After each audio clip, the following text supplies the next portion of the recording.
Hey, what's going on, guys? It's Beast. I'm about to bring you some old gameplay. We're bringing you some World at War. This is a few weeks old, but I got this gameplay when I was playing with, I think I was playing with Blah, I'm pretty sure. I was playing with him a while back, and we played some World at War. It was probably also with my friend Fisher. We probably played some, I don't remember.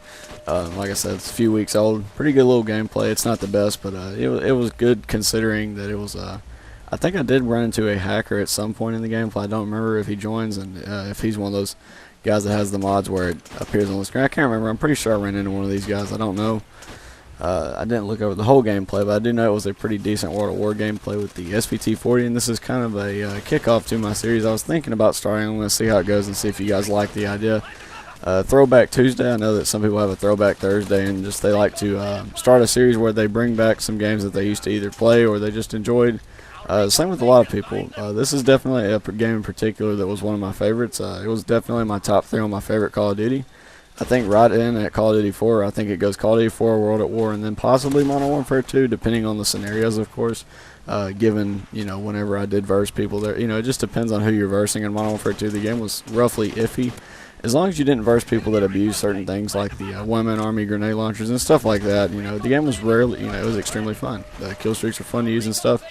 But we're not here to talk about Modern Warfare 2. We're here to talk about some World at War. So this is one of my favorite weapons to use in particular. I don't know why I like this gun. I'm not really much of a single-shot weapon person. I used to like a lot of the single shots.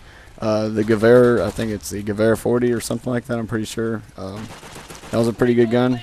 I think it's a German weapon, I'm pretty sure. The SVT-40, I'm not for sure what branch makes it, but I do know that I preferred it over the Gewehr 40.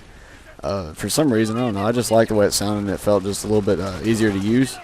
And you'll see in a lot of the gameplay, I like to use a reticle on it, the little, I think it's called, I'm going to, correct me if I'm wrong, I don't remember what this thing's called. I just call it the black dot because it was basically a red dot scope with a little black dot instead of the red optic that you would normally use in the newer Call of Duties. But they had this back then, I guess, or they had something similar to it.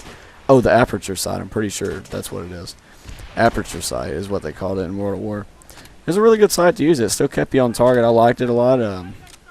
You'll see the gun has some weird traits about it. Like sometimes you'll see whenever I reload, sometimes the bullets don't go back in there. It has like a really, I said that really weird by the way, but it has an extremely weird reload cancel. Sometimes if you don't reload cancel, if you don't wait enough before the bullets re-enter the chamber on the bottom right of the screen, you'll have to reload the animation and redo it, and it just consumes more of your time. But a lot of the tactics that a lot of players used to use back then was reload cancel.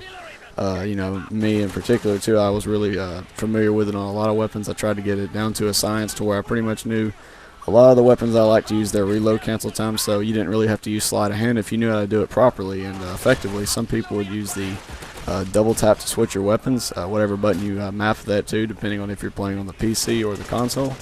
And some people just sprinted to reload. It just depends. A lot of the times you'll see me sprint to reload because I'm not used to the double tapping the Y button to switch my weapons. It just depends generally. It seems like whenever you sprint to reload cancel, it seems like it does mess the feature up sometimes, so I think that's a little bit less reliable. And some of the older Call of Duties, or not the older ones, but the newer titles, it seems like they've kind of been trying to alter the way people reload cancel a lot of the times. It seems like they've been tinkering with it way too much. I think the reload cancel is actually, I think it's fair because it's kind of a tactic that a lot of people like to learn as far as, for example, a lot of tactics people use, and some people overuse this tactic, is drop shotting.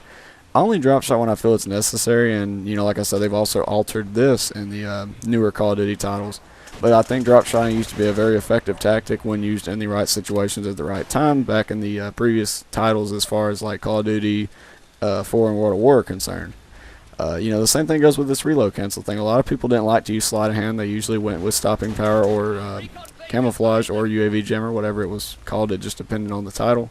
They would usually go to that if they didn't have sleight of hand. But I hope you guys enjoyed this little kickoff to this series. And, of course, you guys have an awesome day, and I will see you in the next one.